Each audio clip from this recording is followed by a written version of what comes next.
The Tantalizing Tag Team Wrestling Podcast. What you should be watching. Tantalizing tag team wrestling dreams. In the podcast world, they're the kings and queens. Laughs and stories under the spotlight's gleam. Together they conquer the ultimate team.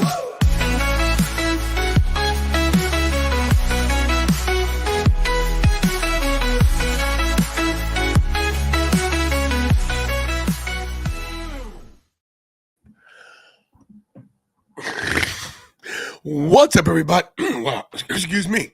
What's up, everybody? It's me, your boy, Tantalizing Tony, one half of the Tantalizing. Oh, wait a minute. I'm not alone. I'm so out of it. Let's try again. What's up, everybody? It's me, Tantalizing Tony.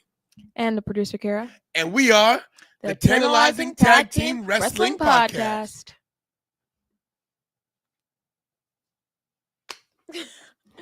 We got to do the Terror Twins high five. Oh, is that what it is? Yeah. No. Please? No, forget One it. time? No. Just once? No. Por favor? Never. Hi. First of all, oh, wow. My voice is not from screaming. First of all, what's up, everybody? Yes, Kira Ripley's here. And she had the makeup on. She took it off. First of all, my face, I felt like I was drowning. Second of all, it was picking off. You guys know the makeup look she did yesterday. I did it and I had it on all day, but I just couldn't keep it on any longer. You looked great. I took a picture. You guys want to see? No. Okay. No one cares. They want to see it live. It looks exactly like Rhea Ripley. Just black. You're black. I know. That's why I said black. Oh, okay. Oh, but she's had black or African American. African American. All right, look. Before we get into the results, let's get into my. I'll send it to you, Jasmine. Just send it. Put it to email Oh. so everybody can see it. Let's talk about my terrible predictions that did not come true. Same. Seth. Actually, I don't even remember what I said. Seth freaking Rollins. Nana. Oh, I don't have that. I don't care about that. Oh. Where was Seth Rollins? The amount of people that could have showed up that didn't. Cody, Seth, Kevin, Randy, Rock, Brock. I didn't call Cody. I didn't call Randy. I thought Randy would show up at Saturday night's main event. But I called Seth. I called Brock Lesnar. I called The Rock. Nothing. I couldn't have been more wrong. You know what it is? We are so spoiled with surprises. We always want surprises. So, yeah. I had, guys, and on full disclosure, I had a skull cap. Well, it wasn't, what do you call the hats with the pom-poms? Beanie. Whatever. So I had one of those, and I lost it. I cut the pom-pom off. Why? Because it looked terrible. Everybody in Vancouver wears those deals. And shout out to the mayor of Vancouver. Oh my God, why did I forget his name so quick? Ken Sim. Ken Sim. I met him. Bars. Ken Sim. I met him. Oh, thanks. He was sitting behind me. I had a floor seat, by the way, guys, thanks to my boy. Let me tell you. Everything went perfect. And I was getting a message. No, I didn't fall asleep. I did take a nap, but I woke up. Anyway, Kara, help me. I'm all over the place. Have I slept? No. So basically I haven't slept. Ooh. So basically, I haven't slept in 3 days. He does like Kim Jong, but I haven't slept in 3 days. That is a nice picture. That is. What if I had that on the thumbnail? Do you want to do that now? Want to see it? Oh, you have it on the thumbnail. I made the thumbnail. Oh. Go look. I made it. Ah, you made it look. Bleh. There it is. Wait, that's not the same quality. Of what? Mine's better. It's not. Leave me alone. Anyway, guys, I want to first, before we get into how bad my prediction was with the. Oh my God, I'm itching. Me too. My face was itching. Yeah, something's going on here. I think I was stressing out for some reason. I was like going crazy. I snapped at Dad for a second. I was like, he was asking me a question. I was like, I don't know. And then I don't know. I was going crazy. Quiet. I'm glad Rosen said this. I'm proud of you. I'm proud of you, Rosen. I'm proud of Humble. I'm proud of Jen. I'm proud of Stephen Chambers. I'm proud of everybody. EW1. I'm proud of everybody here. Micah, who, my daughter Jasmine, who has supported me. There are so many people with this channel that made it so I got to Survivor Series. It is so, you know what? It's so meaningless. Let me just hear me out. It's so meaningless to go to these events. It's like, yeah, they're memories, but do they mean anything in the course of life? Nothing Nada. means anything. What'd you say? Nothing means anything. Quiet. That's not true. We all die in the end. Quiet. But sorry. But yeah, Rhea Bloody Ripley, man. Are you kidding me? Hey, it was dead air.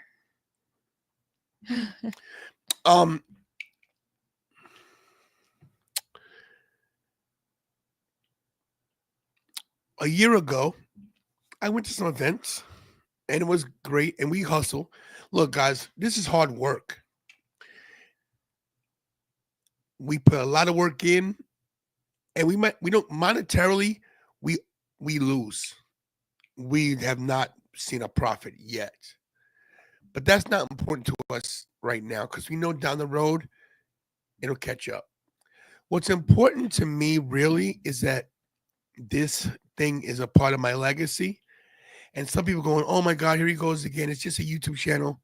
It's not that. It's not just that to me. It proves to me that I have something and I have a gift that brings people together. But it's not just me. This kid here, I cannot tell you how much I appreciate her hard work. My daughter Jasmine, who believe it or not, is behind the scenes a big part of the show, always sends us clips, stuff on Twitter, X, always, with ideas. Look, even Big Bucks Bobby, Mikey, the baby, the Chocolate Princess Nevaeh, all the help I get outside, encouragement, it means a lot. It means so much. I want to just say thank you to all you guys. I'm not going anywhere. I'm not dying. At least I hope not. But thank you guys so much, man. Rob Rosen messaged me yesterday. I'm proud of you, bro. You live your dream. Send in super chats, $25. I looked at my Venmo. I don't even use my Venmo. I woke up this morning to $50 for breakfast from Robert Franklin. You don't even know. Jen sent me breakfast money. I used the money Robert Franklin I used it for lunch today for my kids when I got home. Thank you guys. I really mean it. Shout out to Matt Kimke who, he helped me get there. Like I said, so many people. Just thank you guys. It means a lot to me. So much. All the well wishes. Get home safe, Tony. Everybody's on my social media. Stephen Chambers always looks out for me. Everybody here that takes your time to come to this channel and listen to some 56-year-old guy rambling about wrestling. Thank you so much. It means a lot. It really does. And I'm promising you guys, we're going to make it to the big numbers.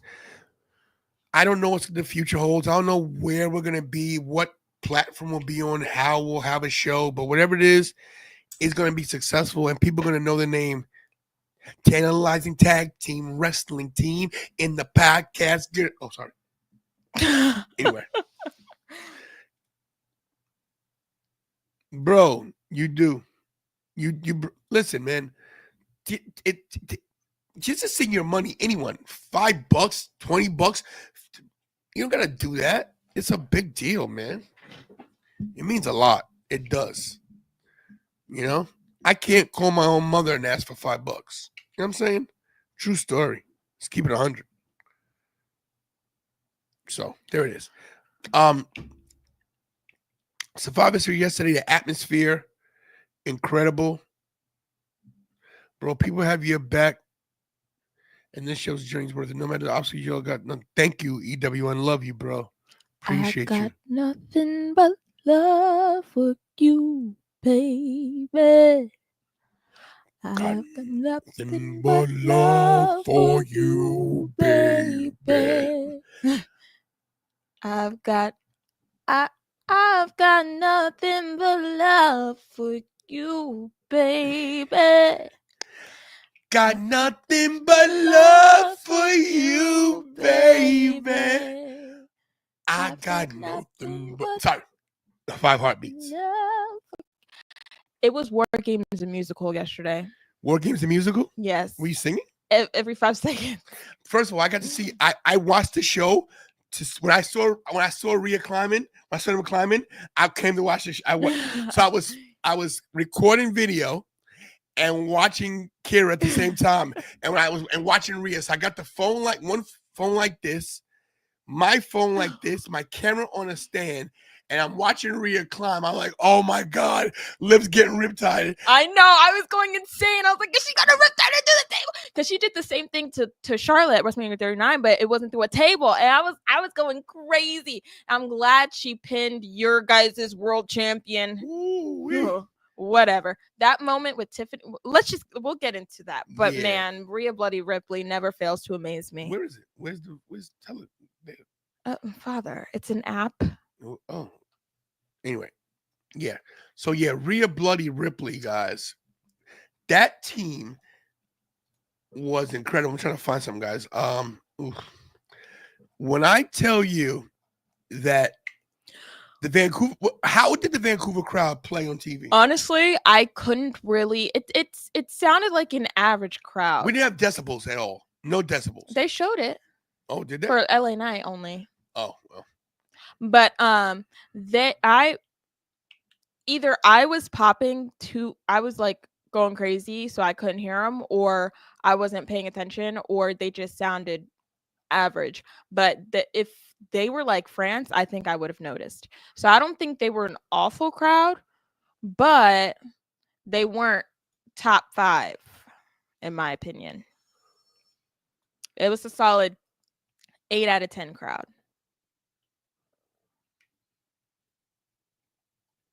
Oh, anyway. And it's much harder to upload shorts when you don't know what the footage is. Yeah, let me tell you, I was just sending you stuff. Yeah. I was just sending you stuff and sending stuff and sending stuff. Some of the stuff got like 2-3K. Yeah, so we put some videos up, guys, and it's legal to put up videos from WWE if you do it in a certain way.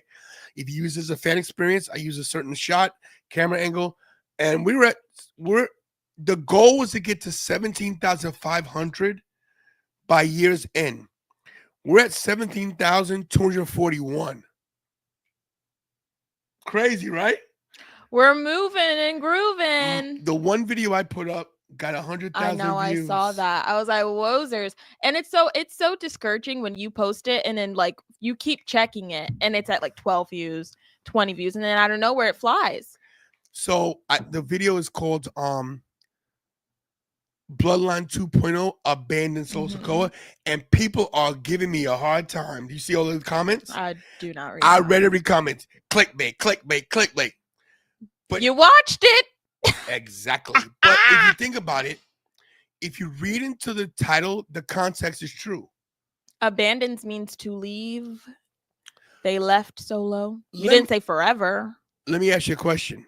Where was Bloodline 2.0 when he was getting super kicked, after super kicked? They were hurt. After super kicked, GTS, haluva kicked, and speared. Where were they? Laid out. Laid out. Wasn't CM Punk laid out as well when Bronson Reed came off the top of the cage and tried to tsunami Roman Reigns? Wasn't CM Punk laid out? And CM Punk found a way, doesn't even like Roman, to save Roman. So Solo was abandoned by 2.0. I stick to my story. I stick to the title. Okay? If you and your little guys went with clickbait, guess what? You watched it. It worked. Also, I've got a huge bone to pick with X. Speaking of bone, what about Jimmy breaking his toe off the I splash? know. They said it in the press conference like so nonchalantly. Like they were about to leave, and Sammy said, Jimmy broke his toe. Yeah. Like So what? CM Punk and Jimmy got injured. CM Punk and Jay must have been doing something backstage. Some. Oh, he don't smoke or drink. Who? CM Punk. He's No? straight edge, but they were No, he's just crazy. they're cuckoo for Cocoa Puffs. Yeah, He's just weird. Jacob's hurt again too. Yeah, That I one- saw. That ankle is recurring. But listen, Jacob Fatu to me was a star last night. I thought We'll get back to we're going to be all up over the place. Jacob Fatu, when CM Punk took everybody out of the toolbox and he DDT'd him, what a pop. He said, get down. I was like, yeah. I know. It was like scary. Like, why are you moving like that? I was terrified.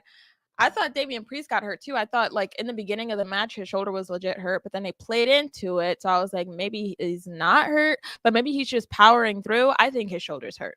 Who? Priest. Oh, Damian. So, guys, I had floor seats. I didn't pay for a floor seat. When I tell you that there are people that look out for me. I saw, Bronson hurt his ankle too. Man, there was a lot of injuries last night. It's crazy. Yeah, and Amin, my boy Amin, he's with Dopamine TV. Mm-hmm.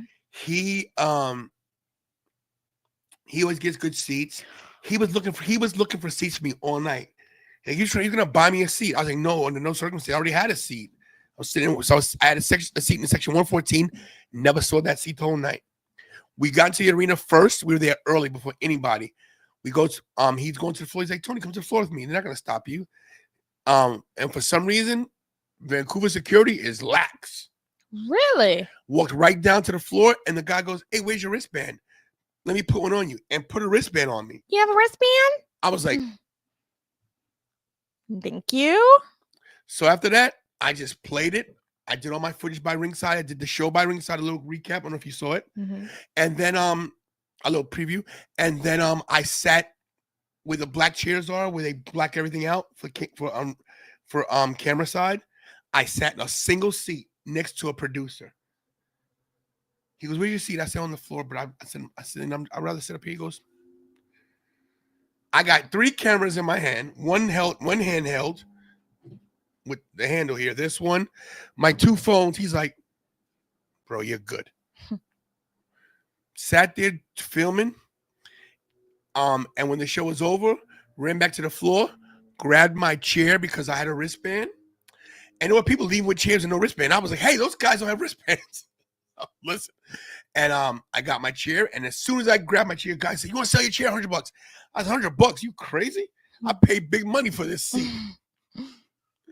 So I sold the chair for $200. Excuse me. I sold the chair. It was 300. It was 300 Canadian. And then for that money, I paid my phone bill because my phone was going to get cut off. I looked at my app. It says your phone bill is 28 days past due. Pay my phone bill right there in the arena, in Rogers Arena. So everything was meant to be. It was crazy. Yeah, and I need that. But I would have came home to no phone until Friday. But whatever. When I tell you everything went the right way and it goes the right way, listen, I ain't gonna lie. I shouldn't say I'm poor, but I'm poor. I'm not a rich man, and the things we go to, it hurts us. Like when I go to shows, Tony has to maybe defer his car payment or not pay something else, like Talking in the third person. and Tony's poor. He is. But like I said, I'm so grateful. And thank you to Jen. Jen's been Jenny Bees is always great. But Jen in the chat, guys, she's the GOAT. She's the GOAT. She's the GOAT. Has my back, always looks out. Rob Rosen has my back. Robert Franklin just sends me money out of nowhere. This is for breakfast. He sends me food money every pay-per-view. Make sure we go to Denny's every WrestleMania, right? It's crazy. I truly, people lie when they say this. I truly love you guys. I mean that. I love this community. I love that you guys support me and believe in me and believe that one day I'm going to make it. Means so much. People that in my own true circle where I come from don't believe in me like you guys do. So once again, thank you. I know I've rambled so much, but anyway, let's get into Survivor Series. If you're new to the channel, I talk a lot. Another thing that happened, I met the mayor. I met the Slim Jim people. They were sitting in, you see them at all? They were sitting in the fourth row, and they were sitting, I was talking to the mayor, and I was like, hey guys, I said, what's with the Slim, where's my Slim Jim? And the guy says to me, okay, let's hear your Macho Man impression. Ooh. Tisk, tisk, tisk. I said, if I give you my Macho Man impression, you're gonna owe me a lifetime supply of Slim Jims. He says, if you can impress us, I will send you a box of Slim Jims. I told the dude next to me, hold my beer. Had nothing in my hand. What? The tower power too sweet to be sour. You find people right here. We're here. We're doing our thing. Yeah. Gotta have beef. Gotta have spice. A little excitement. Stem it to a Slim Jim. But no, I'm not done. Where's Hulk Hogan? You got lust in your eyes, Hulk Hogan. And when I tell you, their eyes were like this. Bing! They were like, I said, yeah, my name's Tana Laws and Tony. I need to do some commercial with you guys. I need the big cheddar. I need the big bucks. I like Slim Jims. Send me a box. Send me a case. Send me a trough. When I tell you, these guys were laughing, and one guy said to me, I don't know their names, but they were definitely up high. Because I tried to do the video, like do it with them, and they said I couldn't film them. So they're definitely up high. The woman said, I have never heard anyone do a better Macho Man Randy Savage impression. Gave my card, gave my phone number. She took my number down right there and texted me. Bang! Let's go. You want to try to keep me down? Say it, Kira. Nana. Will you read Jasmine's comment, please? Where is it, honey? I have no idea. I love my daughter. Where is she? Where is it? Where's my daughter? That one, Roman? Roman Reigns, high cross body, guys, off the cage. I was like, what are these people on? What did they take before they went out there? Because I told people this, that people don't realize that when Roman was in NXT, they all can wrestle. You know what? You know who else didn't impress me? Because he didn't need to impress me. Because I've been telling you guys this from day one. Jimmy Uso. He did a whisper in the wind. We all knew that he was great. What? He's better than Jay. He did a whisper in the wind, and he hit that splash on the top of the cage. Whisper in the wind. The whisper in the wind is when you do the twist. The twist thing. I thought that was a corkscrew. You could call it that too. Oh, it's I didn't see that coming. I was like, oh, first of all, I've never seen Roman that high before. I literally said that, and then it sounded like I thought he was like, I don't know, but I've never seen him really even on the top rope. I can't even remember, but he was flying. They do the splash for the top rope. Not Roman. Oh no, Roman doesn't climb. That's like when Rock high cross body Cena at WrestleMania back in the day. People are like, what? Yeah. These guys the Samoans, guys, they're high flyers. They're just so big. They don't need the high fly. Jacob Fatu is a Samoan that flies. He was looking like a gymnast. He was doing standing moonsault, cartwheel, flippy floppy. He did the standing moonsault, double leg kick into an inverted moonsault. Mm-hmm. It was crazy. Mm-hmm. Because I've seen Roman high, but that's another story. Yeah, that's what it sounded like I was saying, but then I had to re-clarify. What's up, Nick? Good to see you, brother. I am big sexy. That's true. But when I tell you guys that I had such a sense of pride they call him Jacob Belair. I had such a sense of pride of being at the arena and just talking to people. And bro, people knew me. I walked into the Superstore. They're screaming, they're going tantalizing, like it's crazy. Mm-hmm. Ethan wasn't there, but everybody else said, "Tantalizing, come over." They try to get me to buy that CM Punk belt. Sure. But can I tell you something right now? I got to touch it up close. It is beautiful. This when you spin the lightning bolt in the fist, it goes back straight up. It doesn't keep swinging. It's beautiful. It's got his face on the inside. He signed it. It is so nice. It was worth the $950. If I had that kind of money, I would have did it. $950 Canadian. I don't know the conversion. Neither did I. Neither did I. But anyway, yeah, that belt was nice. I got pictures on my Facebook. For some reason, I can't get to my Facebook on my computer. It won't let me. But I'm gonna put some stuff up during the week. Anyway, let's get into it. Let's review the show. Let's start with the beginning. Let's go with the team. And it was Team Rhea Ripley. It wasn't Team Bianca. I know. It was Team Rhea Ripley. And I really thought we were gonna get a heel turn for Bianca, and boy, was I wrong. These 5 work together. How about Bayley? Love Bayley. First of all, love them all. Love them all. Rhea and Io have a special connection. Rhea and Bianca have a special connection. Bianca and Bayley, they kind of forgave each other. So and Bayley and Io kind of are on fair ground. Yeah, they were like damage control. How about that? You know, love this. But they did a little exclusive after the match, and they were like, this match was not sloppy. I'm gonna tell you why. I get what you're saying, Anthony Blackwell, and if you want to jump in, talk about the chair shots. I think that was on purpose. A lot of things looked. It's a WarGames match. It don't got to be crisp. I loved it. I think this was actually better than the men's match. You guys aren't wrong. It wasn't crisp. It was not crisp. I get it. But since when does it have to be? You know? Yeah, I was saying I think this is better than the men's match, because the men's match I think I was more focused on like storyline, like how is Roman and CM Punk gonna interact? Is there gonna be some face-offs? But not saying the men's was bad. I'm just saying I think the women's WarGames match like felt more like a WarGames match. Like they had all the weapons. They had a toilet seat. They had Naomi stink-faced Nia with a toilet seat on her head. That was hilarious. Yo, someone got cracked. Who got cracked with that toilet seat? Rhea hit somebody. She got whoever it was it Liv? Who was in that corner? Might have been Nia Jax. She got cracked in the skull. And when I tell you, I was like, "Whoa, my goodness!" I'm trying to get Anthony a link. But yeah, the match started off the show. It was already great because we got to see Rhea Bloody Ripley was definitely giving Buddy vibes, and I said that Rhea Buddy Ripley. I said that live on the show immediately when I saw the cloak, the mask, the makeup. Rhea was ready for Liv. Raquel caught it. Oh, Raquel caught that. Yeah, and thank you for the comment from Jen. Wasn't it supposed to be war? Yeah, this is not a technical match where you gotta make everything look so crisp.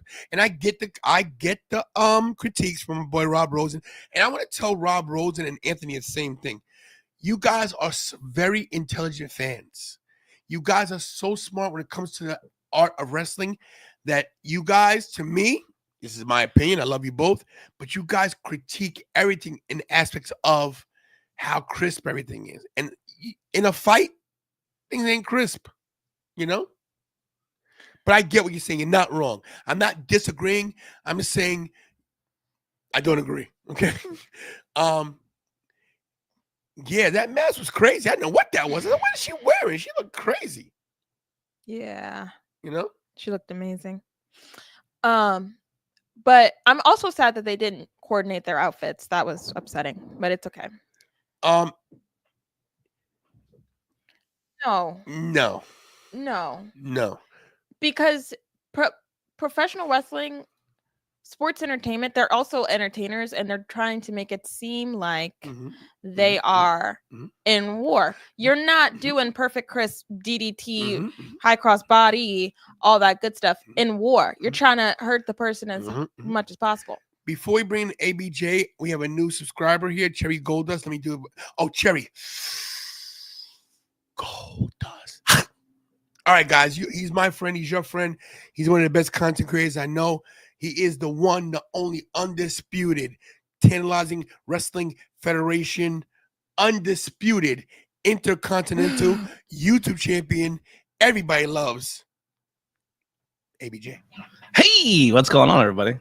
I'm not here to trash or say it was bad. It was a good match. There was just aspects of it that I thought were really, really ugly.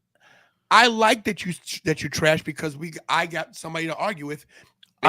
You're a voice for Rosen, because Rosen and you are probably exactly the same, except he's black and you're white. Oh wow. Yeah. So I think this match was set up for one reason and one reason only, and I think it hit that mark. This was a War Games match to tell Rhea Ripley, Liv Morgan's story, and everybody else was just pieces in that. That's just my opinion. And I think they did a great job executing that. Rhea coming out last while Liv, like the whole moment of her and Liv colliding was the reason this War Games match was even put together in the first place. As a new figure collector, I cannot wait for that Rhea Ripley figure because it's gonna look so good with that devil mask. I love it. I thought her look looked so good. And then when she finally took the mask off and revealed the scar and the black eye paint, I thought Rhea looked so cool. But Nia in the corner, she kept looking back, and the spot took forever to develop. Agreed. That was one spot that took me out a little bit. Agreed. Nia has a tendency to lose her way sometimes, so I don't disagree with that. You're right. She's also terrified of heights, so that's a scary spot for her. And you got to give her credit. She's very much afraid. I noticed for a fact.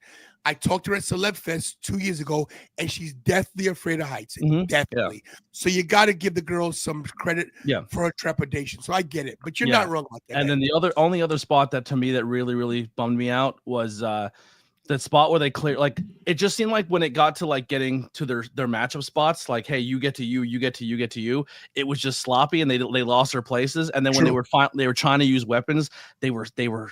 I'm not trying to say kill each other with the weapons, but they were baby soft with some of those shots. They were. The Nia chair shot compilation was pretty rough. Bad. But then there was a spot where Io went to rush in before everybody else was there, and she's sliding into the ring with a chair, and Bayley's yelling, no. Cameras picked all that up. Yeah. Like, and then Io like fell like she died, and then like crawled backwards. And then the only other spot that I thought was kind of a bummer was the cash-in spot. I thought was a cool moment, but they rushed it. It went cash-in, fire extinguisher, handcuffed to the corner.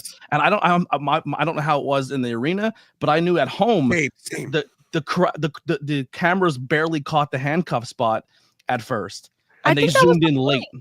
Yeah, but when you have a moment in a match, Kira, you have to let it simmer and let the crowd react to it. He's not wrong. You got to. Which part are we reacting to? I'll tell you what exactly. The Money in the Bank cash in. Then Io came in with the fire extinguisher, and then during that whole spot, Raquel gets handcuffed, and then when the smoke clears, that the camera should have been right on Raquel getting handcuffed, and they didn't do it that way because the cameras were all over the place. And the arena, did they even realize Raquel was handcuffed? Nope. Because at home they didn't even know it right away.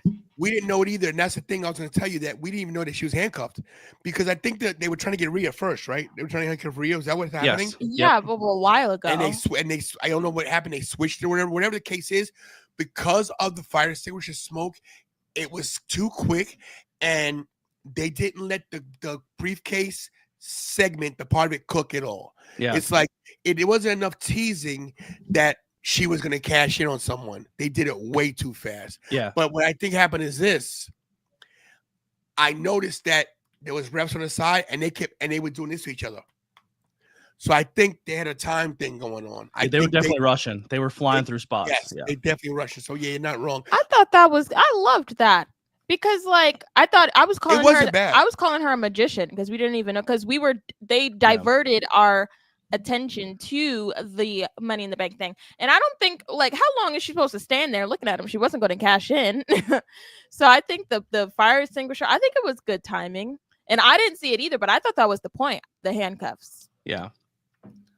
I don't know. Maybe when you have those big moments, you gotta let them cook a little bit, just a little bit longer. I felt like they were rushed through, but I said the overall moment of this match was Liv Morgan walking down, having that moment of fear where, because usually you never give the advantage to the heels, never. You just War Games 101, baby faces come first, so you have that moment where the baby faces are always one up over the heels, but they did a good job swerving that. But that whole match was 100% set up for that moment of Liv having to walk in one-on-one with Rhea, and I thought they did a great job executing that aspect of the story. And I thought story-wise, the women's War Game did very well telling the Liv and Rhea story. Not wrong. Listen, to me, all 10 of these women, regardless of the mess ups, which there were a few, but it happens. It's live. It ain't easy. All of them deserve kudos. Quick little point: Tiffany Stratton flew with me last night. She was on my plane with Tama Tonga and Tongaloa, and I'm in the line. I'm in zone 2. She's in zone 1, and they're in zone 3. And I'm sitting there with the title on my shoulder, and this guy comes up to me. This guy's drunk. He wasn't at the show. He goes, "Oh, you're a wrestler?" And I was like, "You could say that, but I'm not like these guys." And both Tama Tonga and Tongaloa like this to me. Oh. Right? They give me the no sign, right? So Tiffany had a hat on. She does like this to me, right? And I look at her and she gives me the wink, right? And I'm like this to her. And she laughs. So as we're walking in, like I'm maybe like she's in first class, of course, and I'm like maybe 2 rows behind her in the next section. And she grabs my wrist. She goes, "Thanks for not outing me." I said, "No problem." She goes, "Nice belt, by the way." I was like, "It's a title." You know the Vinceism. Yeah, she smiled. It was like such a cool moment. I didn't get a picture. I didn't do, can I? They just came from a tough match. I told all 3 of them, good job tonight. Very low key.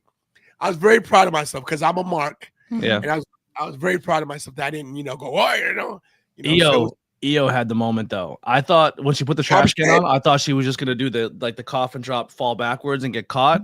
And then she added the backflip to it. I was like, "You psycho, absolute psycho." I kind of wish they didn't have Tiffany jump like at the same time though, because no one really was looking at Tiffany. Did Bronson walk out under his own accord? He got helped by the Tongans. They helped him out. He was hurt. Yeah, he rolled his ankle real bad on that spot. Yeah. He rolled his ankle bad. I was like, wow. Look, we'll get to them later, but all those guys, stars. Everybody last night, to me, did a great job. That card, as much thrown it together it wasn't a 10 out of 10 matches, but they did what they had to do. The women won. It set some things up. I was gonna say it for Mania, but I think we get Liv, Rhea at Saturday night's main event for the title. I think the title. They have to blow this story off already. It's time. Then Rhea gets it, and then we get Rhea Bianca. And then we get Rhea Bianca. I think we'll get that. But I think everybody I don't did know a job. If we get Rhea Bianca. Liv Morgan, guys. Liv Morgan, say what you want to say about her. Ultimate star. You know who we're getting, right? No, hold on. Charlotte. We're gonna get Charlotte. Yeah. Nia Jax. Say what you want to say. She went out. She did her thing last night. She did. She did great. First of all, the hair. Let's clap it up for the hair, the beard, the face, the makeup. And you know what's really impressed me? Candice LeRae did great, and Raquel Rodriguez. Everybody did a good job. One person was clearly the behind everybody else in this WarGames, though. Who's that? I think the sloppiest the whole match, and I love her. Think she's amazing. Naomi. Oh, Naomi was a little bit out of her element. Last WarGame, she was too. Yeah, but not everybody can do these big matches. But this could be purposely to turn her because I think Naomi's turning heel. But anyway, whatever the case was, this was definitely a solid match, and the right team won. Team Rhea Ripley, Bianca Belair, Bayley, Io Sky, Naomi get the win, and our prediction was right. Correct? Yes. Correct. I actually thought the heel women were gonna win.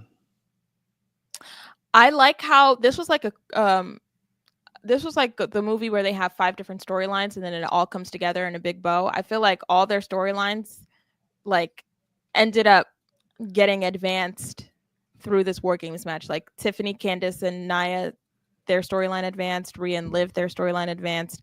It was a really good match for everybody involved. Yeah. Do you know the next match? Was that it? I believe it's this, right? Oh. It's Shinsuke Nakamura versus LA Knight. Oh, yeah, it was it. Good title move. Good move. Good move, and the match is quick. Okay. Almost like someone was getting exposed as a champion. Mm. Yeah.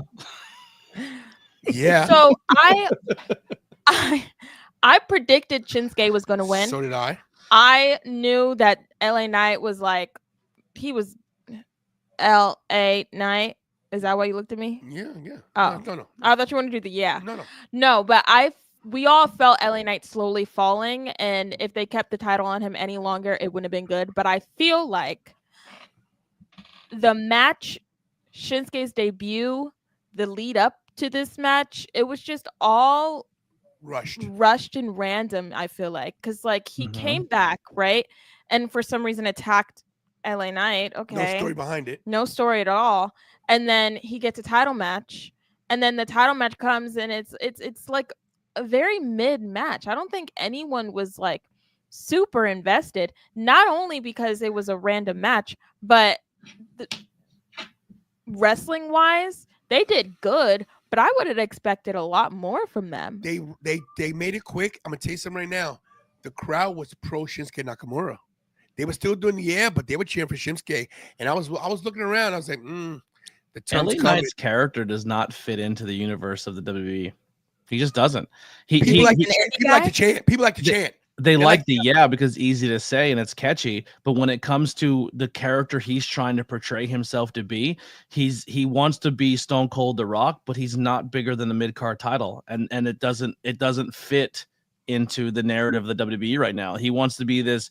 He doesn't even know what he wants to be. He just wants to be a really good promo and a decent match. But like, people besides the and the catchphrase, it's just not sticking. Like when people were clamoring for this guy to be the world champ because he sold a bunch of t-shirts, I was like, I don't see it. And they put the US title on him, and it got stale. Like, you have to like, who's his last 3 rivalries been in the company?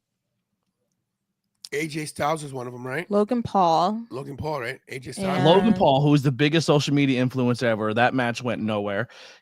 AJ Styles is probably legacy-wise the best guy in the locker room. And then Shinsuke, who's your best international guy in the locker room. And none of those 3 guys can push LA Knight to that next level. I got you. Shout out to Vigilante Talks. Killed it at WrestleK with my boy Ruda. Ruda killed it. Killed it. Actually, Ruda sent me a gift today. I missed those guys. I missed being with Ruda. I missed being with Vigilante. I had to finish my story, and I did. So thank you, everybody. Shout out to everybody on Instagram. B. Daniels says broken toes are nothing to worry about. Yeah, you break a toe, you tell me it's nothing to worry about. That's crazy. But yeah, the right person won this, guys. We all called it. We all thought that Shinsuke Nakamura would be your new United States champion, and he was right. He and you got the Razor Ramon vibes going. I see that. Ayo. So yeah, we're 2 for 2 so far. Shinsuke Nakamura, your new United States champion. Now, I would have pulled the trigger on this match too. Yeah, but now I'm just wondering, like, what's next for both of them? We going here? We going up? Yeah, this is it. Yep. Okay. I think you're gonna see. I think you're gonna see one person get removed from this match, and then the other 2 are gonna get more of a one-on-one exposure. So here's the thing, guys. We were wrong on predictions. Who did go I Sheamus? say? I went Sheamus. I can't remember. I went Sheamus for nostalgia purposes, and being that it was a triple threat that you could pin Ludwig and Braun not look weak. But they decided to pin Sheamus, which makes me see that they're gonna put the title on Sheamus at WrestleMania. Mm-hmm. This is why they had Braun pin him, so that he could be beaten and he has to dig his way up again. And he lost, and now Sheamus knows he lost to Braun, the younger, quicker, stronger, better wrestler. And Sheamus has to dig deep and find a way to beat Braun Breaker one-on-one by himself. So once again, he's going to start from the bottom. Ludwig Kaiser, to me, star of this match. Yes, did really, really well. Ludwig Kaiser's a star. Ludwig Kaiser's a star. Did really well. All 3 guys, listen, Sheamus 44 years old. 44, 45. I'm going to say what you want to say about the guy. Guy's a beast. And Braun Breaker, I didn't want to say it, man. That kid's the future. Mm-hmm. Oh my gosh, I literally said that live on the show. I was like, WWE did a good job picking him. They did a good job. I think because he's a Steiner, and I don't like the Steiner brothers because of their politics. Not that they're Trumpers, not that. The way how they treat other people. I'll say it, I don't care. I was there live. You were there live, right? Yep. Yeah. Black was there live. I do not care about Rick Steiner or Scott Steiner telling me to be quiet. Say it to my face. You know? I think this match was like really, really good. Like, I wasn't expecting anything out of the 3 matches that weren't the WarGames matches, but this one really surprised me. As it surprised me that they let them work. They let them do their thing. And I'm glad Ludwig is getting some shine. Like, they didn't have him and Gunther like tied at the hip. Like, they didn't have them come out with each other. Yes. They didn't, like, Ludwig is out there on his own, holding his own. It was really good. Future mid-card champion. He's a future IC or future US champion. He's definitely good. You know, I would even move Ludwig Kaiser back to NXT and give him the world title, NXT title. He's good. He's that good. He deserves shine. His character works perfect. His how he's so statuesque, like his facial expressions are the best. You can't say anything bad about this entire match. This match is great. Yeah. The right person won. Now we get to see more of Braun and Sheamus. And this whole thing with Braun and Sheamus started on WWE Speed, which I think is pretty smart to get people watching We saw that. And I told you, I said they're leading up to something. They were testing the words on the speed title. Who wants a speed title? So this thing just started. I think they want to let it cook a little more, Sheamus and Braun. And then obviously the payoff is going to be Sheamus getting his first ever IC title win. Yeah, I think you save it for a big event like WrestleMania. Nick, quick story, real quick, at Icons of Wrestling, right, Anthony? Yeah. Icons of Wrestling in Philly. I had a table. And were you at the table, Blackwell? Were you with me? I was right behind you. Right behind me. I was with High Tension that day. You had High Tension. I was cutting promos with Rich Swann, Teddy Long, all the black guys. I was cutting promos with all the black dudes. I was killing it. I had a full I think was Ruda there? No. Ruda was he wasn't there? No. I don't think he was. He could have swore he had titles. Whatever the case was. No, he was there. He was there because he had titles. Whatever the case was, we had full people there, and at the table, and the Steiner's table was across from ours to the right, so maybe right across from me and a table over, and no one. And when I mean no one was buying their merch or they were getting signings. Crickets. It was fresh off of Rick, maybe a month or two before that, attacking Giselle Shaw at a convention. If you don't know attacking Giselle Shaw. Giselle Shaw is transgender, and he said some stuff that was derogatory, but just once again sitting at his table and shot his mouth off when no one cared about his opinion. Right. Tony's doing his thing and trying to get eyes on his product and on him and his belts and everything he was doing, and people were enjoying it except the Steiners. And Rick decided he wanted to scream across the room. And he basically, what he did first, he sent somebody over. Hey, Rick would like you to be quiet. You making too much noise. I said, you realize this is a wrestling convention, right? This is a guy who's a Hall of Famer and has wrestled at WrestleMania, telling me to be quiet. So I'm like, if Rick Steiner wants me to be quiet, tell him to come tell me to my face. And I said it just like that. Tell me to my face. And across the room, he goes, why don't you shut the F up? I said, why don't you come make me? Did he approach me? No. Nada. There it is. There it is. I was obsessed with that con because I just kept staring at Jake the Snake the whole time. I know, crazy. But and I was sitting next to Sue Young, which is a great conversation the whole time too.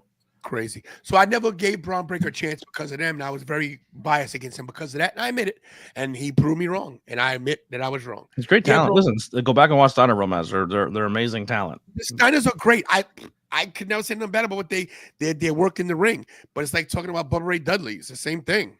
You can be good in the ring, but not a nice human being. I said it. I'm not biting my tongue about anything anymore.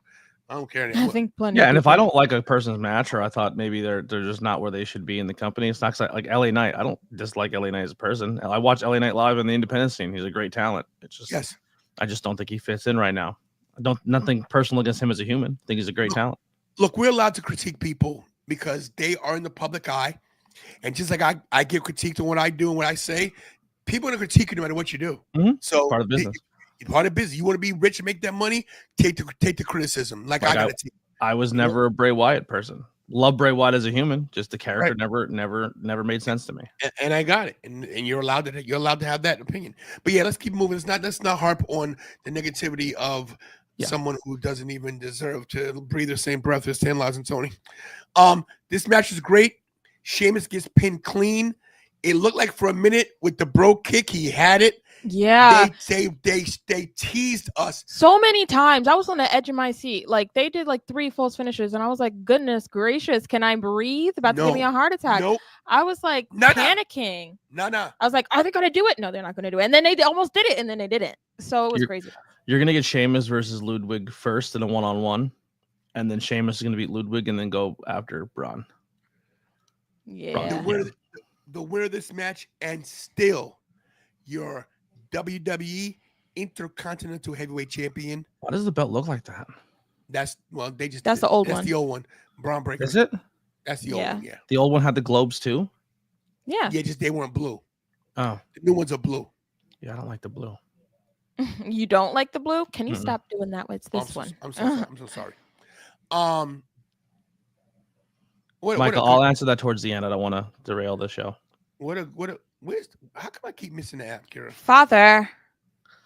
Ooh, didn't mean to make you cry. Goodness, just drag it up. There you go. Where's the Braun Breaker match? You sent these, Dad. I don't know. Which match was first? Was Damien before Braun? Yes. Okay. No. They were co-main event. They were next. I have footage. I have footage from everything. I was going to show some clips, but I won't get in trouble. I told him not to. I'll do what I want to I'd do. be careful. They're getting weird with that stuff. They're letting stuff go. W's letting stuff go. Believe it or not. You know what's crazy? I watch this one content creator who posts a lot of stuff, and WWE flags him all the time.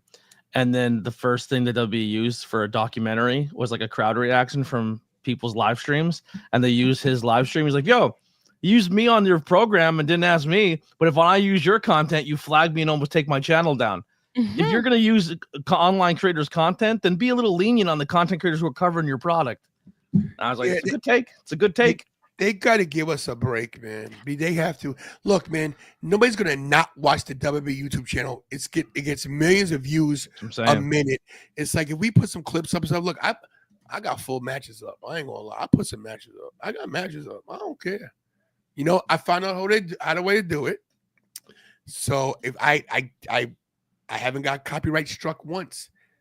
Not once. I put in no clips. I commentate over them.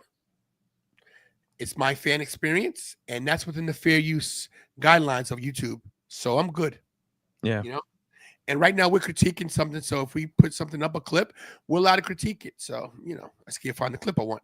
But the right person won that match. All right, let's get to what is it, Kira? Damian Priest, right? My boy. Your boy. Listen, Gunther, the Ringanero. Anthony, what you think about that match? I think it's one of those matches where you gotta S or get off the pot. It's another one of those storylines that I feel like is getting drug out too much. If you're gonna make Damian a top guy, make him a top guy. If you're not, then let's figure this out and find a direction for him. The match was fine. I don't know where once again, I think Gunther's a guy who, as a long-reigning IC champion, is fine. But when the guy gets the world champion, when you try to keep the rest of the top card away from him because you don't want him to go against your Codys and you go against your Romans and your Bloodline storylines, he kind of gets lost in the shuffle as a champion. Mm-hmm. And I think after he beats, unless you keep having him go against Damian from now till Mania, but I think I think if they don't find something quick for him soon, he's gonna get lost in the sauce. Me personally, y'all know I love my boy Damian, my fave, but I didn't like this match at all. What? At all. I think they could have done so much better. I feel like it was slow. It was just so weird. That is Gunther style. Slow. No, I watch Bloodline matches and they're as slow as can be, and I enjoy them. I just think something was off in this match. And people in the chat were agreeing with me. Like, this match did not live up to what it was supposed to. I don't know. I think they told a good story. Well, I do. And I was there. But once again, the story had nothing to do with the champion. It had everything to do with the Judgment Day story again. Right. Putting Finn in this again. Right. Finn looks so stupid. I don't know what that was about. No one is worried about you, Finn. Like, I don't understand. And Rhea and Damian, that conversation they had right after they beat Judgment Day at Bash in Berlin, I think it was. They were like, "Oh, it's time for you to go for the title," and Damian was like, "No, I don't want Judgment Day to interfere anymore," and Rhea was like, "No, you should do it." I was so mad at Rhea. I was like, "Girl, no, Judgment Day is not going to stop." So yet again, Damian has a world title match, and here comes Finny Boy ruining it for him. And then after the show, did you see the video of Damian? He went to go beat up Street Trash, and then they ended up attacking him pretty bad. So Damian is like, he is beat. Okay, his shoulder. He got jumped backstage. It was a mess. But I But that same story works if Damian wins. Damian wins and they jump him, or they try to cheat and he finds a way to win. Because here's the thing, Gunther's in the same boat as Cody. They're the world champions, but they're not getting world champion bookings because everybody cares about the Judgment Day and everyone cares about Bloodline. If you're going to put that much stake into these two stories, just put the world title on them because they're already getting world title exposure anyway. What you're like, the world champions right now in WWE are almost a mid-card title because the main stories are being pushed harder than the world champions. I know, like everyone's saying Cody's chase was better. I think everyone's saying Gunther's IC title run was better. Unfortunately, I guess having the world championship doesn't really mean much right now nowadays because Gunther is doing a little worse than he was when he was secondary champion. Gunther was a world champion when NXT UK closed down. He was awesome on the chase to the title. Then he got the title and he annihilated everybody, and they didn't know how to book him going forward because he went and he was essentially the Roman of the UK scene, and there was nobody else to put in front of him, and fans got bored with it. Yeah. I like how they had Gunther like scared of Damian or whatnot, but I feel like they didn't really play into that the whole match. It was just like the beginning one little moment. Damian looked big though. But Damian looked like an actual contender for Gunther, which was Damian looked like a star yesterday. He did get legit hurt. He fell off that rope. That was not planned. No, I think that he got hurt before that. Might have. I think he was switching between shoulders because first his left shoulder was hurting, and then he started holding his right shoulder. But then in the middle of the match, commentators were saying that both his shoulders might be hurt. Michael, we'll come back to this question. Don't forget this question about your Mount Rushmore. Yep. We'll come back to it. You will. Here's a little match inside baseball for you, Kira. What side of the body do they always get injured in wrestling? I don't know. What's the answer, Tony? It's left. The left side. Mm-hmm. So usually if they start working the right side, it's because the left's probably legit injured and they're trying to protect it. But almost always they work the left leg, the left arm. What? Mm-hmm. Never noticed that. There's things that's what I mean. There's things that we know about wrestling, and there are people. Can I tell you something else just to get away from this real quick? Mm-hmm. I'm on the floor. Oh, this intercedes. I'm talking to my boy Amin. Pete Rosenberg goes, tantalizing, what's up? Like he's my buddy. Like, tantalizing. Where's Kira? I said she couldn't make the trip. He goes, bro, your grind. So proud of both you guys. He said, tell her I said hi. He goes, if you ever need something, let me know. You got my email. You got my number. He goes, keep pushing. He said, soon you'll be sitting next to me somewhere. Just keep going. Trust me. So big from Pete Rosenberg to say that. You know me, I get emotional, but I stay strong. I stay strong. No, because you don't know how much this means to me. That's how you do it. Wow. Good job. So as Pete Rosenberg, we take a pic together and whatever. After that, shakes my hand and security sees me and I'm like, yo, bro, where's the press conference? He's like, you're not in? I'm like, no. He goes, what? So security for WWE says to me, bro, how don't you get a press pass? He goes, we watch your, he said, we watch your stuff. We watch your stuff. You guys are killing it. He goes, I don't understand, bro. He goes, just keep pushing, bro. He goes, they're watching you. I was like, oh, well, if you're watching me, take it, Kira. If you're watching me and you guys haven't picked us yet, you've got another thing coming because we're just going to keep getting bigger. The numbers are going to keep going up. We're just going to keep on getting better.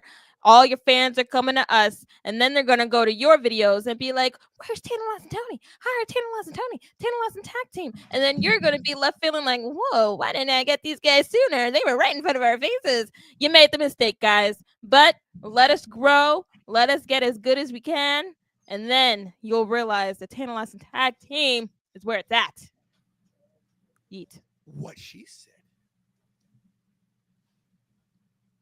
Ruda sent me a message that some really good stuff happened. He didn't give me details yet, but he said Ruda Entertainment and TWF have some cool stuff coming up. Oh, who's TWF? I don't know those people. Those are a bunch of losers. There's some jabrones. Yeah, but for Pete Rosenberg to tell us that Turn your that mic you up a little bit, Tony. Oh, excuse me. Oh, excuse me. Ho. No, you're good. You're good. You're good. You're good. Don't kill it For because you're gonna Pete, swallow it. for Pete Rosenberg to say that to me, and for WWE security to say, we watch your stuff. I don't know how you're not back there. And then what really ticked me off is when I watched the press conference. I was like, they don't pick me. Oh my! Don't mention names. That press conference Whoa. made me so. You don't. I don't mad. watch them. I don't watch them. I can't. I'm not. I listen. Everyone is entitled to their grind, and everyone's entitled to a seat. But there's some people who are getting pushes that are just like, you're garbage. I just don't understand what WWE is getting from them because they don't. I'm sorry, but maybe because I say stuff like, "Ugh, they're terrible." Maybe that's why they don't pick me. Maybe. I mean, but like WWE doesn't put you in the press conference to help you. They do it for them. So I don't understand how some of those reporters are helping WWE. I don't know how it works. Are they? I mean, do they need help? Well, they want legitimate. They want their stuff to get reported. But I know I'm not the demographic of journalists that WWE wants. I'm not the person that they're going to invite to a press conference. I'm not that type of person. I am aware of that because the questions I ask would not be conducive to storylines or that's just not. I mean, Van Vliet does it a little bit, but that's where I see my future of like sitting down with the talent and having those those legit conversations out of character and getting to know them as people. So I know I'm not that person that they're looking for, but the fact that you guys are not is insane to me. The same number that they were at. Tan Last and Tony, I hate when he does this. Father, you're on a show. We're comparing stuff. There's three. Let's keep it moving before I say something I'm going to regret. Don't worry about what they do. Just keep doing what you do. It'll eventually pay off. It will. And yeah. Anyway, where does Gunther go from here? You know? Still Damien. Damien's got to get that title back. Where does Gunther go from here? Well, Damien's got to deal with Finn now. Oh, yeah. So where do we go now? We're going John Cena. John Cena? The only thing that what makes me fear, once again, because they're not putting stock into the world champions, I see because it'll be a triple threat. Finn will be entered into the main title picture. And the only reason Finn's there is to take the fall. Because they're gonna Damien or Gunther can't take it. So Finn will be inserted if they're gonna swap the title. So Gunther has to be the one to get pinned for it. You're not wrong about attracting people to go further in wrestling, but when it comes to why are we not there? You know what I'm saying? Right, like look what? at us. You know what I'm saying? number one, these people ain't attractive and they're not intelligent. So you know. Maybe we have different metrics of humble. I turn the brightness up a little bit on us. Have you looked at this trio? Should I take my hair down? Triple threat, do I have to show my shiny ball head? I mean, come on. But yeah, Gunther, we'll see where he goes from here. But yeah, like he's there has to be a reason why Gunther attacked Finn, because then now Finn has a bone to pick with both sides. Mm-hmm. True story. If Finn just hit Damien and got out of town, and Gunther never touched him, then I would say something. But the fact that he laid hands on Finn too screams triple threat to me. Triple threat. All right, let's close this out. Bloodline v. Bloodline. Bloodline v. Bloodline. Plus Punk and Bronson. This match. I'm very upset that Punk's not on the chair I sold. Punk was not on the chair. Who cares? And they made this. Thank goodness they made this graphic. But yeah. First and foremostly, Mr. Jacob Fatu is a rabid animal, I'm convinced. Him in that cage was scary. All of the Tongan, all of the Bloodline 2.0 in there was just terrifying. They were acting like they were actually sharks trying to get out. I was like going insane. But the scariest part for me was I thought Roman and Punk were going to end up being in the cage alone and they were just going to tear each other to shreds or something like that. Because after the Usos went in, it was Sammy, Punk, and Roman. And I was like, but Sammy's got to go in so we can get those two in the cage together. And when Punk started walking, I was like, no. And then Roman with his old ways holding back. I can't hear a thing. Holding back Punk. Who do you think you are, Roman? I thought that Roman was for sure going to initiate some kind of fight, because how are you going to hold the man back and then get locked in a cage with him and do nothing?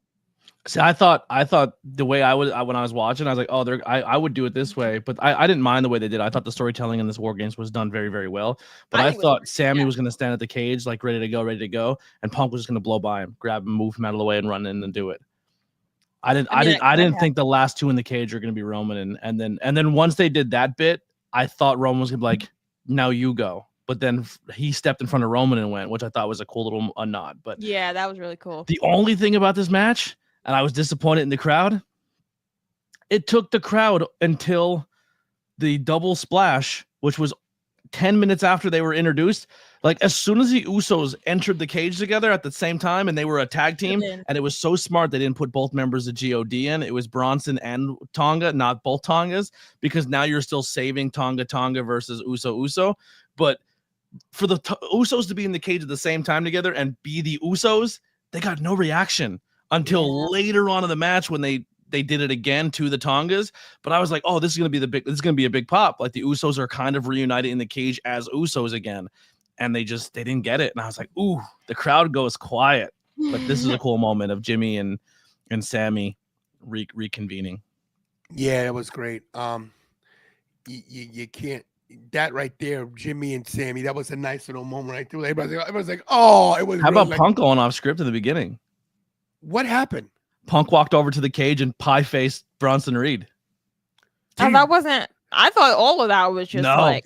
That's when the Usos, like, from what the report I was hearing, or I don't know if they said at the press conference or not, but they were saying that, like, when Jimmy and Jay seen him do that, like, their reaction of, like, getting fired up almost like a football team, like, oh, we're like, they said Punk set that tone of coming out and pie-facing the other cage, and, like, that was not planned. That was 100%. And it got everyone in the match in a different mind. Like, it clicked them to a different gear because Punk just went off script.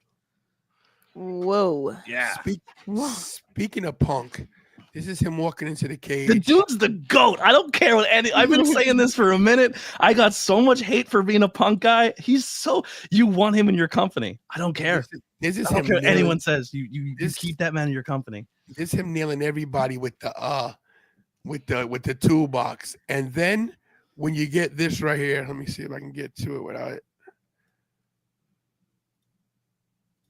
He DDTs Jacob, and then you get this. Where is it? You're not even clicking anything. Right, here it is right here. When you get this right here and Jake's behind him, it's like, look at it, look at this. He's like this and he's like this. So classic. I was like, oh man. And then, I think Jacob and CM Punk is gonna be something you're gonna see in the future.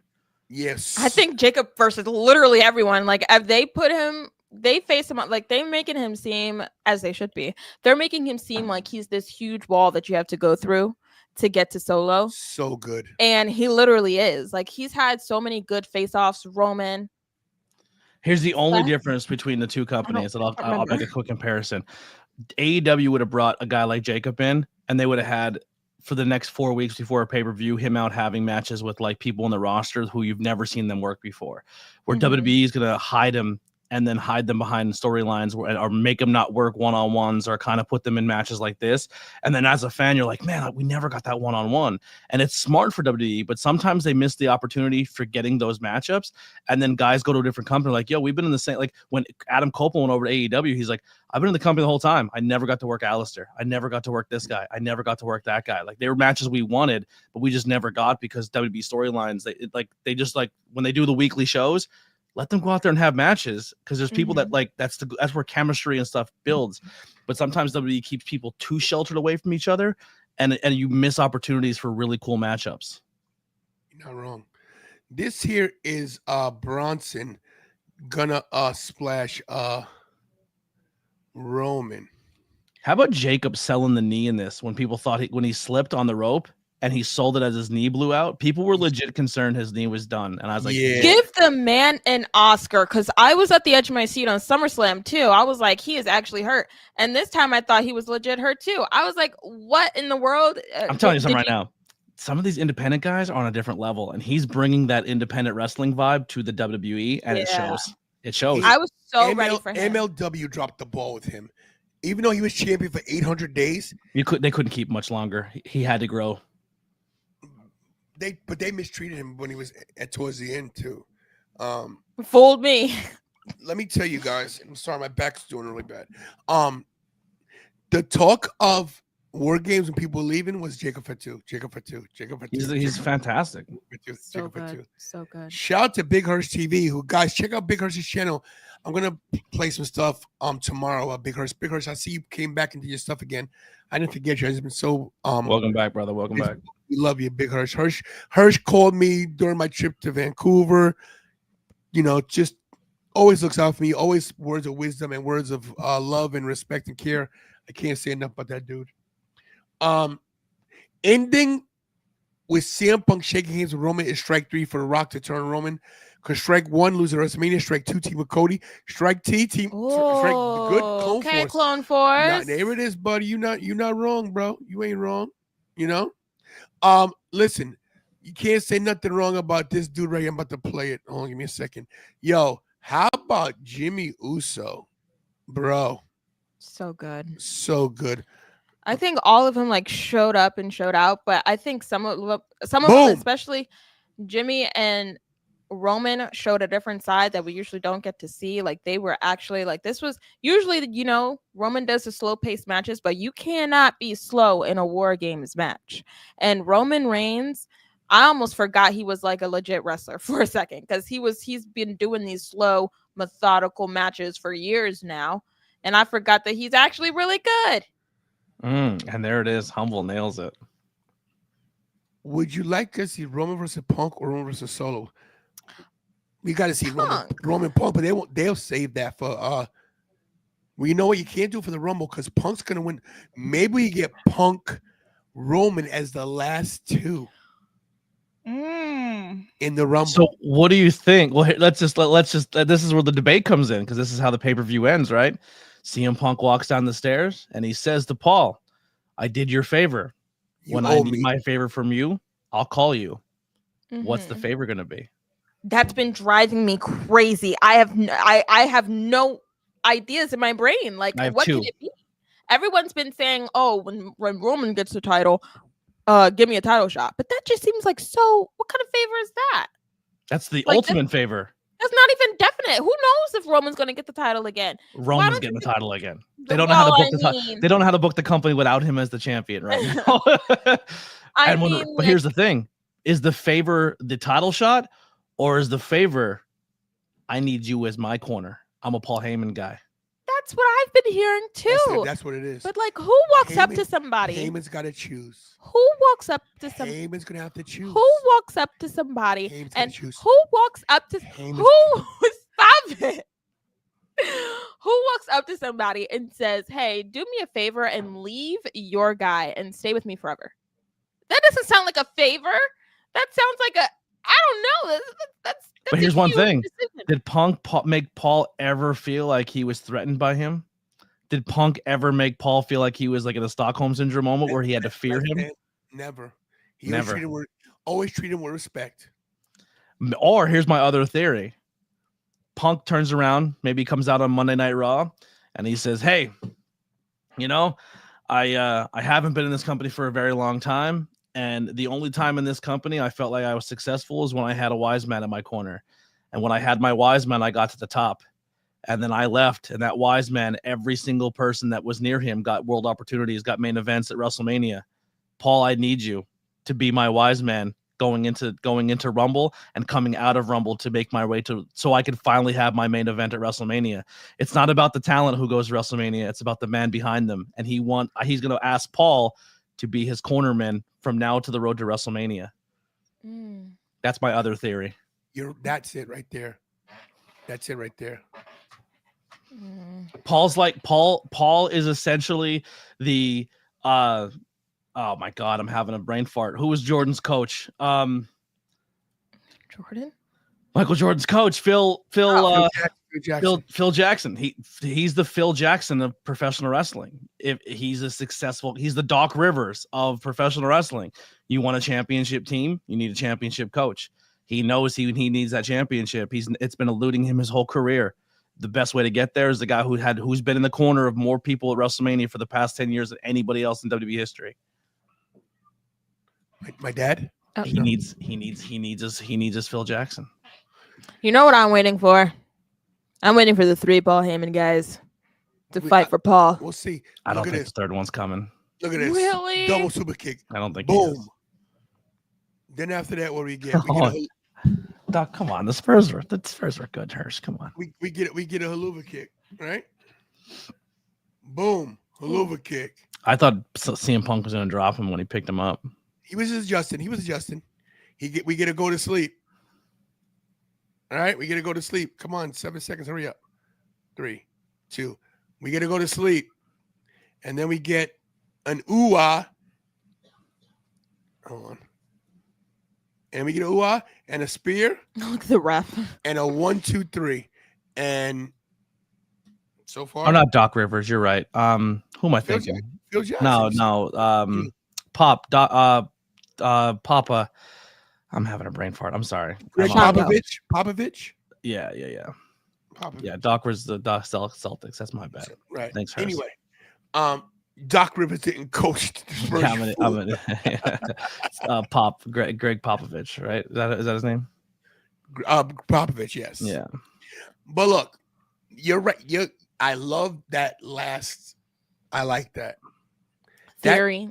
Yeah, but you know what that means, right? That means Cody gets pushed to the side. Cody has been pushed to the side. The second Rock called him Cody Crybaby. Mm-hmm. You needed the crowd to get behind Cody before you make him against him. That was horrible booking. They cut Cody's legs out before he had a chance to run. You're not wrong. They had every champion. No one even cares about the fact that what Cody was put in the Rock's hand, because Cody's not the main focus of the story anymore. I guarantee if the WWE Universe had an opportunity to see Cody and the Rock or Rock and CM Punk, who do you think they pick? They would pick CM Punk. 100% picking CM Punk. True story. You're not wrong. I'm picking Cody Rock. Huh? Maybe What? not. Maybe not. Maybe not. What? Look, bottom line is the people that were supposed to win this match did.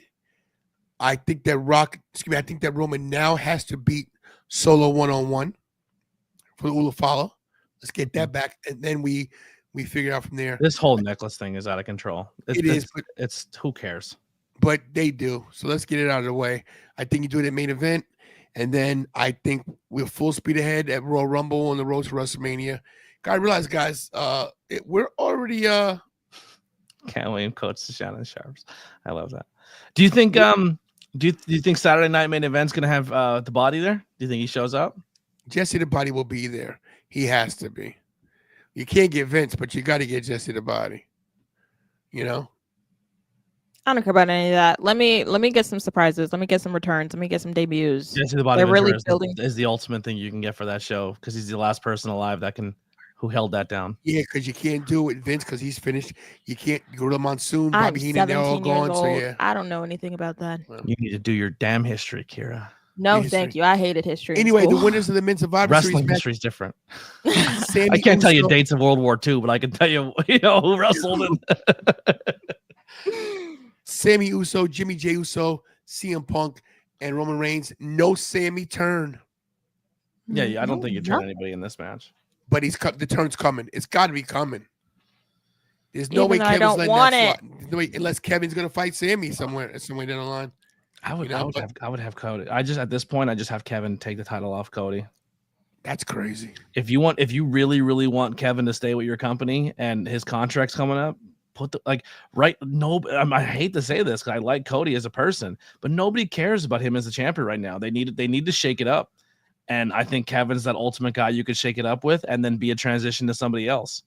You're only Because right saying that now, 'cause right now, with your big giant golden face baby face, you need a heel to beat him. And I think all your other heels are tied up.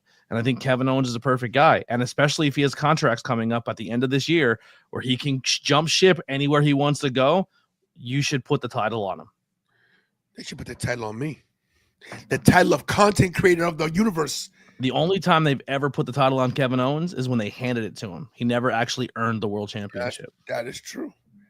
That is true. All right. In closing, I wanted to say this about Survivor Series.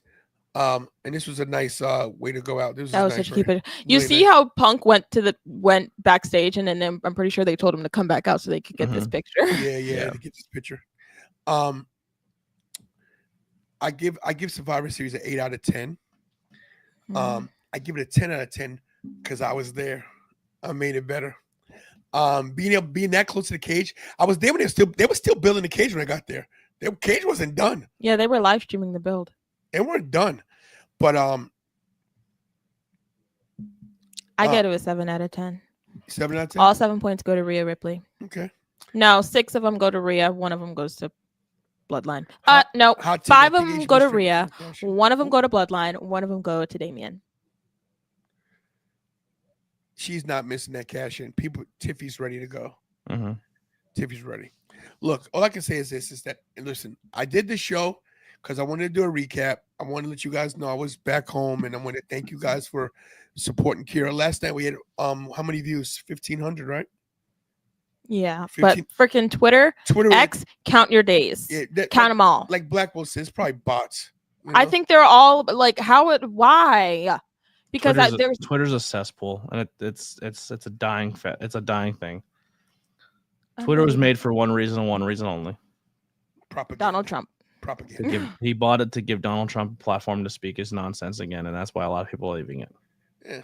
Not trying to make it political, but it is. No, that's literally it. You're allowed to have your opinion. You want to answer Micah's question, or can I answer Micah's question? Everyone can answer it. The Mount Rushmore? Past Mount Rushmore and current WWE Mount Rushmore. I like so it. You go. What's your past? I'll go past. Now I'm gonna go completely by kayfabe. I'm not doing my personal favorite. I'm going by how I feel the WWE would book their Mount Rushmore. So I would go. Number 1 is gonna be Bruno. Number 2 is gonna be Hogan. Number 3 is gonna be Cena. Number 4 is gonna be Stone Cold. You get 5, right? It's 5 or is it 4? No, it's 4. 4. Stone Cold. 4. Yeah, I think that's your 4. I think your modern day Mount Rushmore is going to be number 1. It's going to be Cena because I think he's still active. He hasn't officially retired yet. Nice. Yeah, I still think he's current day. Number 2 is going to be Roman. Number 3 is going to be Charlotte. Number 4 is going to be trying to think here. Probably Randy, right? Randy's still active. That's not bad. Yeah. All right. What would your past be? Even though what would be your 4 from the past of your past? So people that don't wrestle anymore? The past, like people that Rock, Triple H. I was gonna say Shawn, but I'm gonna say Stone Cold. Hey, I can say Shawn. Shawn, current, Rhea, Bloody, Ripley, and then I need Damien. Rhea. So my past would be, if we're doing past. I just think the forefathers, like the people who held it down. No, I get you. You got to go Hulk Hogan. You got to go Bruno Sammartino. You got to go Andre the Giant. Oh, actually, I'm removing Stone Cold. So I go Bruno, I go Hogan, I go Cena, I go Flair. Okay. So what I said Hogan, Bruno, Andre. Well, actually, I guess I'm gonna show you quick. Hold on. I'm gonna turn my camera off while you guys do this. Bruno, Hogan, Andre. I go Stone Cold. And then check that. Bruno, Andre, Hogan, Flair. And then current, because technically Stone Cold wrestled last year. So I go Stone No, Cold. he's not active anymore. care. Stop it. This is my deal. You're Shut crazy. Up. I go Stone Cold. I go The Rock. I go Cena. You're such a mark. I go Randy. That's why I look. That's who I am. I don't give. I'm not mad. You know, Steven Chambers was a good one. Flair raced Bruno. Flair raced Bruno. You know, Dusty Rhodes not on anybody's list. Unfortunate, but Dusty Rhodes was always the guy who helped the next guy get over. True. So I collect that WWE Superstar figure line, and I found this guy after months and months of searching. You reminded with the him. title. Yeah, it came with the winged eagle. But the funny thing about it is, you could take the singlet off, and underneath the singlet is the yellow trunks, the blue. Oh, blue. And then you can swap the boots. Like you could take his boots off and put the blue boots on him. Nice. And then you pop his hair off and give him the fro, give the big hair. Give him the afro. I don't think I've ever seen him with an afro. Well, he had no, I did. He had a lot of hair, yeah. Yeah, Nice. he when he was super athletic at the one time. I can't put Steamboat, as much as I love Steamboat, you can't put Steamboat on Mount Rushmore. And Savage just barely misses it for me, even though he's. I love Sean, but I think when it comes to like people who have held legacies in the company, I don't think Sean has held enough to be someone to hold it down. Like I love Undertaker too. Like I think Undertaker's another name that's tough not to say. But Undertaker was always that break glass in case of emergency guy. Like they put the world champion on Undertaker when they were absolutely out of ideas because it was easy to.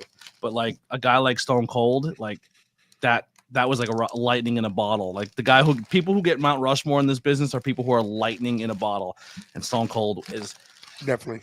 Yeah, when you hit a glass, that's your ass. Honestly, I think Rhea. But by the time Rhea's career is over, she's a female Mount Rushmore. I'm just not pulling the trigger on her yet because she's Pete Rosenberg said the same thing you said. He says, but she will be there. Just Micah said something and reminded me of something, guys. I did not forget trivia. We just pushed it back because of what's been going on. Trivia still is going to be happening. Micah versus Rosen was in the books. Rosen beat Micah. Rosen still is double elimination, so Micah still has a chance. Steven Chambers is coming up versus me pretty soon. Huh? Can I bring in my Undertaker and just smash all you guys? No, he's not allowed to come. Brian cannot come. Yes, my Undertaker. Brian's on the next level. Oh, by the way, when we go to bars for trivia. So fun fact, he's been banned from playing at wrestling trivia at like 4 bars. One of them being a wrestling bar. They're like, you can't. So he has to host them because he's not allowed to play them. But when he would play, I would just go up to the bar and make sure his glass was full, and I would just come back like it's his urn. Oh yeah. Crazy. I was on a TikTok. I forget the guys' names, but they were doing wrestling trivia outside of the Superstore. Come on, guys. They were like, "Who's gonna do this?" I'm like, "Let's go." You know, I don't know what they're gonna put on the channel, but I got a free item from Hot Topic. They were doing horror trivia, and it was like Halloween horror trivia. And they're like, if you answer easy, you get like $1 coupon. If you answer a medium, you get a $5 coupon. If you answer a hard, you get a $20 coupon and a free lanyard. I was like, give me a hard, and they're like, what was Jason's first mask? And I was like, it was a potato sack. And they're like, oh. They were blown away that I knew. I was like, it's hard. You got a harder one? But I don't really watch it too much, but I got a Demon Slayer lanyard. Oh, nice. Yeah. Bobby, let's see. What are your thoughts on the Costco guys? I hate them. So can I say this? I don't get mad at anybody that somebody gives some love to. Listen, I think it's weird he's using somebody else's kid to get over. Listen, whatever. That's not his kid. One of them, the Rizzler's not. The Rizzler's just the kid with the big eyebrows is his kid. Yeah. But the one that's getting them over, the Rizzler, that's not his kid. What the heck? Look, hey Rizzler, if you're available, so am I. Look, Mike Magnificent Mike does that face every 5 seconds. Yeah, and it gets me so mad because I'm like, that kid. I can't stand him. We need to exploit him some more. For sure. Right. I think a part of me is like that ignorant artist or angry artist who like takes a lot of pride in his work, and then a bunch of kids review a cookie in Costco and act like idiots and get famous for it. It just like drives me insane. It's like we're just like I literally watch the internet cry because they get worked in a boxing match they knew they were all going to get worked on, and then 6 seconds later, like, do you see this 7-year-old who touches his chin? Let's make him famous. You see that girl outside the bar who talking about doing dirty things? Let's give her $1 million. It's like, yeah, crazy. Yikes! Like, thanks guys. Yeah, it's very frustrating when you really like. Let me ask you a question before we go, because I gotta go. How often do you go to bed thinking, what can I do to make my channel better? I honestly, I'm at a point. And I'm not saying this to be like sad boy or anything, but I'm at a point where I'm just doing it for me anymore. Like, if I don't have time to do something, I don't do it. If I have time, I do it. You've known me, dude. Depression kills me trying to figure out a way to grow this, and I know. And then like I dedicate so much time into the independent scene, and then the independent scene just finds the next content creator who's willing to gas them up, and they jump on their trains and support them, and then I kind of get left in the dust again, or I don't have time to go to shows and do content because I'm on the other side of the guardrail and I'm working the shows, and I think I get left in the shuffle a lot, and it's hard to grow into a scene when the scene doesn't acknowledge your existence. So I'm at that point where it's like, do I keep interviewing people who won't even share the interview after it's done? Do I keep putting time into a scene that doesn't even care that they're on your show? Like, people will come up to me begging, like, wow, do I get on your show, bro? And then I invest all this time into them, the edits, the promos, the clips, everything, and they don't even share it. And it's like, I don't know if I want to do interviews and stuff anymore. I think I'm just gonna make it about me and things I'm into and talk about stuff I'm passionate about. Like, I'm so done stressing about if I grow or not, because I grew more than others, and I'm thankful for that. But like, I just hit 1,300. Like, and it took me 8 months to go from 1,200 to 1,300. Like, I gained 100 subs in like 12 months. You know what I mean? Like, it's but I don't know. I'm just doing me. If it happens, it happens. If it don't, it don't. I can't keep stressing over it.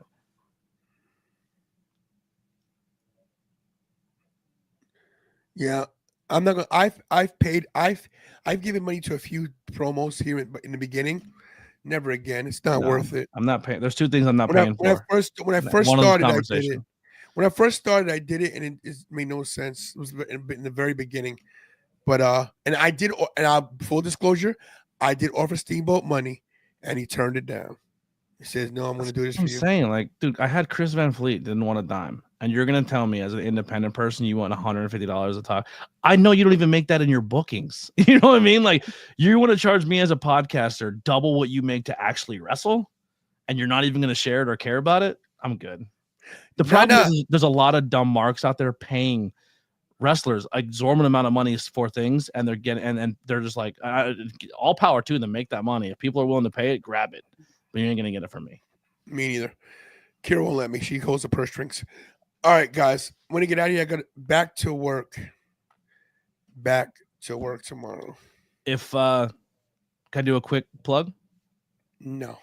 Well, actually, the Van Vliet interviews he does pay people for, but it's not coming out of Van Vliet's pocket. It's coming out of sponsorship money. So Van Vliet gets a sponsor to pay for a portion of his things, and then whatever the sponsorship, he then kicks that to a guest. Which, if I had that as option as well, of course I'd pay people to be on my show. But I can't come out of my pocket because I'm a struggling artist. You know what I mean? I'm on my grind. There it is. Yeah. What's your plug, bro? So the Discord is up and running again. If anybody wants to join the Discord, come hang out and chat. We talk wrestling, we talk movies. There's literally something for everybody in there. And if we don't have it, let me know and I'll make it. So it's in the link in my bio. And come join our Discord hangout. I'll probably be in there right after we get out of here. And Anthony's link is on our channel. So there you go. Kira, any final thoughts? Rhea Ripley. Guys, thanks for watching. I want that figure so bad. That devil. If they sell that devil mask, I'll own it. Guys, thanks for watching. Y'all didn't show my makeup look. Oh, show the makeup yet. There it is. Boom, baby. I did this the same night at like 2:00 in the morning, but I didn't like it. And then I saw that she was reposting everybody this morning. I was like, gosh darn it, I should have posted it. And so I hurried up and did it this way. I literally use acrylic paint on my face because Why did you close your eyes though? You can't. The eye. You have to see the eyes like scowling. my eyes are huge. It doesn't give the same effect. But yeah, she didn't repost me, guys. I was too late. Even though I did it before everyone. Bad judgment. It's okay. You're killing it alright. though. Your makeup works amazing. Get it? Bad judgment. LOL. All right, That should be something you on it. Like this is sorry. We're gonna brainstorm real quick, but that should be something you offer. Like you should literally go to wrestling shows and face paint kids or offer talent to do their makeup for a show before they go out, and that could be a way for you to make some cash. Yeah. And I get 50%. You'd get nothing. Bring a bunch of face paints next time you're doing title belt things at the table and be like, hey, and have like learn LOD, learn Rhea Ripley, learn. Well, just for the record, I know Warrior. LOD, I know Ultimate Warrior. I should do face paint at oh my goodness. At Somewhere in New Hammerstein, York? at Monday Night Raw, at the Manhattan Center. That would actually be really I would cute. get makeup from Woolworth. I would charge $10 back then. Now, $10? Now $25, man. Are you kidding No me? one's paying $25 for a face paint. Please tell them they would pay $25. They probably would, but I think 10. I think in today's economy, $25 at WrestleCon. Yeah, WrestleCon, sure, but like when you go to an indie show, $10. We're not doing anything. We're doing WrestleCon and WrestleCade only from now on. No, I think that would actually be really cute. WrestleCon To do we can offer that. WrestleCon. Yeah, because so many people wear like face paint or makeup and stuff. You know. And just for the record, we have solidified Bill Alfonso as our guest for WrestleCon. He will be at the Rooted Entertainment Tantalizing Tag Team Wrestling Podcast. We're getting not one table, but two. We got a big plan for this thing. So we will be having title belts, raffles. We're doing the face painting, and we got some other stuff coming up. So get ready for That's the one in Vegas, right? Vegas, baby. I don't think I've ever seen anyone have a face paint booth at a con. Thank you, Mr. Blackwell. What the heck? You're Honestly, so you should be filming your makeup to like as you do them step by step and filming them and put them out. You should do the Ultimate Warrior makeup on me and do that as blah blah boom, and then link the channel. Okay, last question. Micah always gets us. Micah, no. He's the best. I love Micah. Top 3 bold WWE predictions for 2025. Blackwell, go. WWE explores the independent wrestling scene more. Top three. That's. I'll give you one. We'll bounce back and forth. Cena beats Gunther for the title. Okay. Cena's a 16-time world champion. 17 times. 17. Okay. Go ahead. Good. What the heck? Rhea Ripley and Damian Priest get the tag team titles. Wow. Unfortunately, I don't think that one's happening. I don't think they're going to cross either. women. I don't think they're going to cross women to the men's anymore. They're not doing that. WWE purchases another wrestling company for their library. Wow. Vince McMahon gets back on the board somehow. I think he's already there. I just don't think they're telling anybody. Shakira. Cena and Randy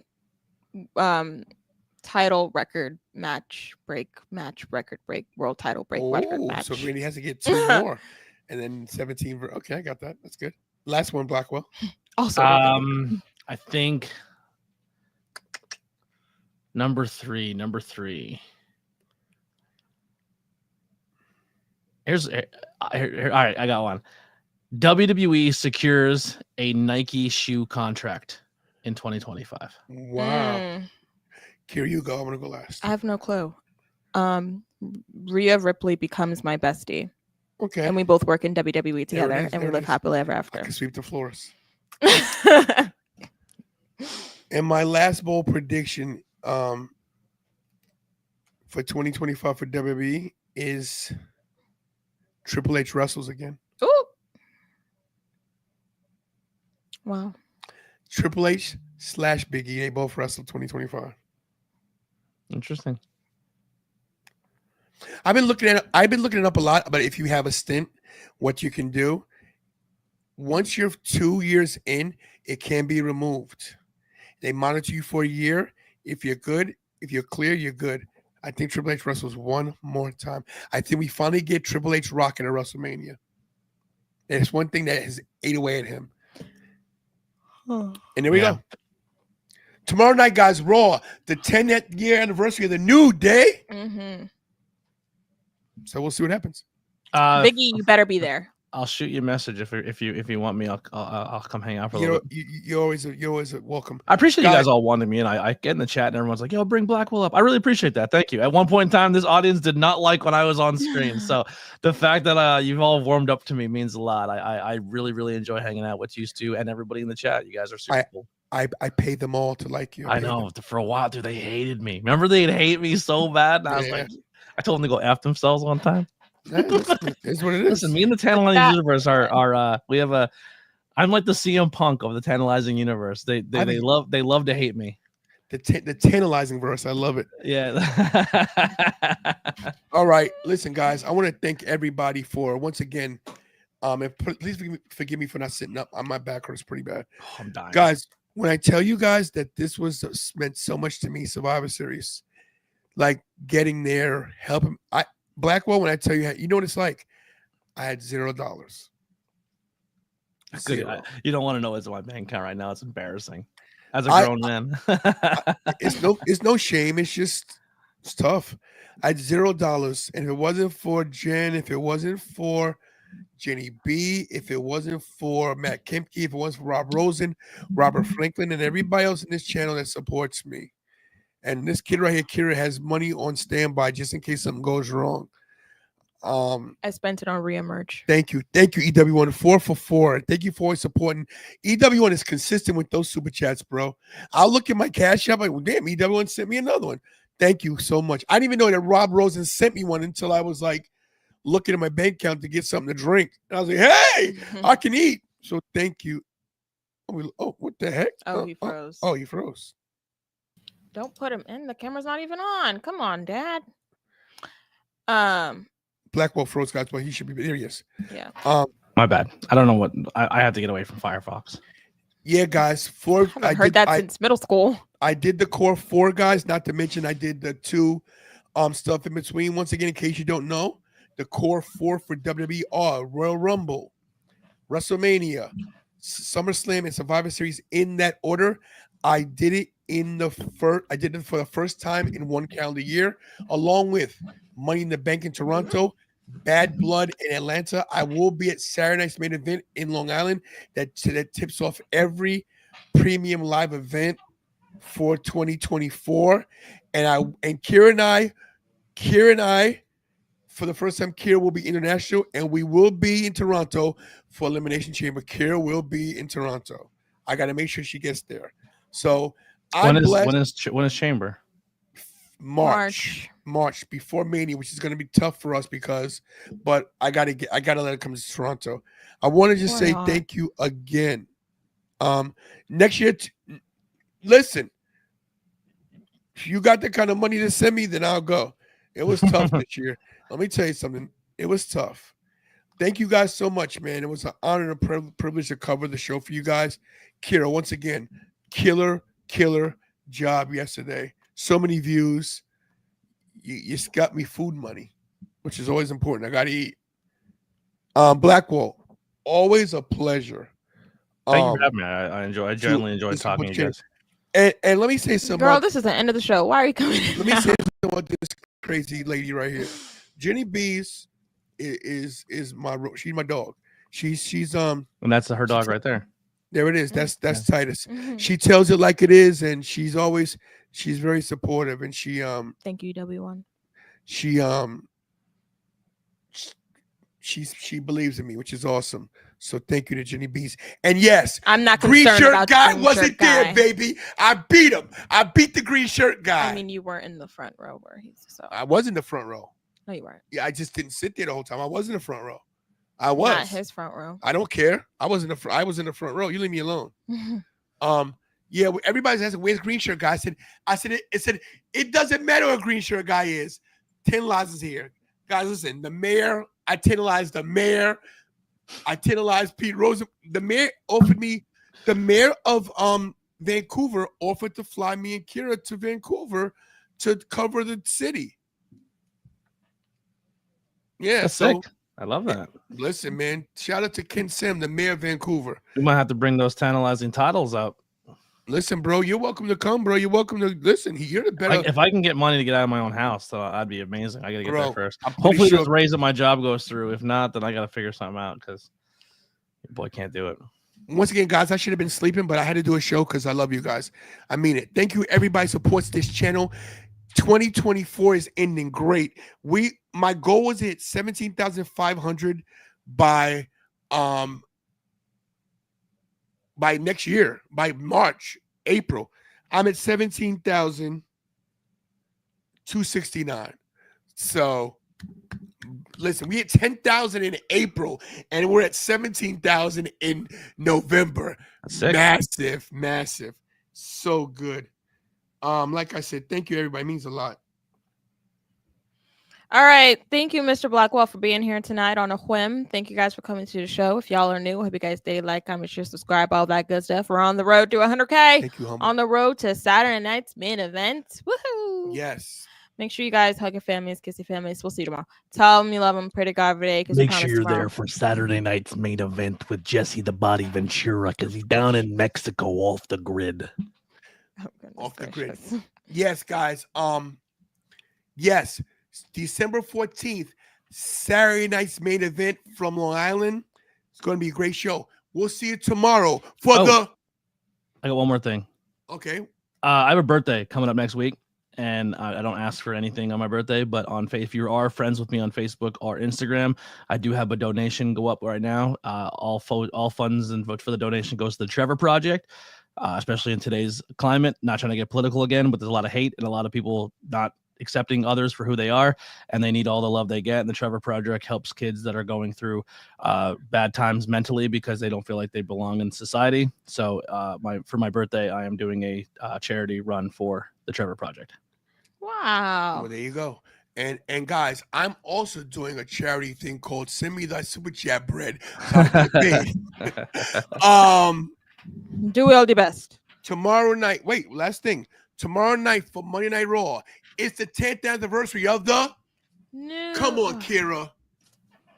New Day.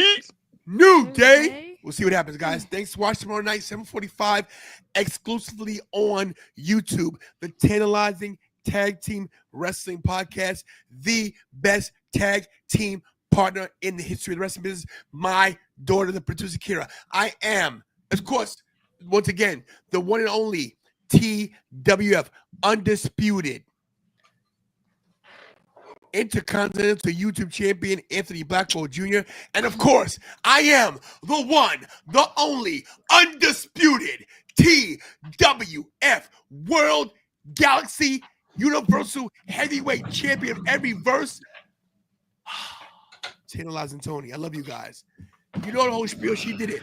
Do we all do best in that? Tornado Tag Champion as well. My goodness, he's a double champion. My goodness.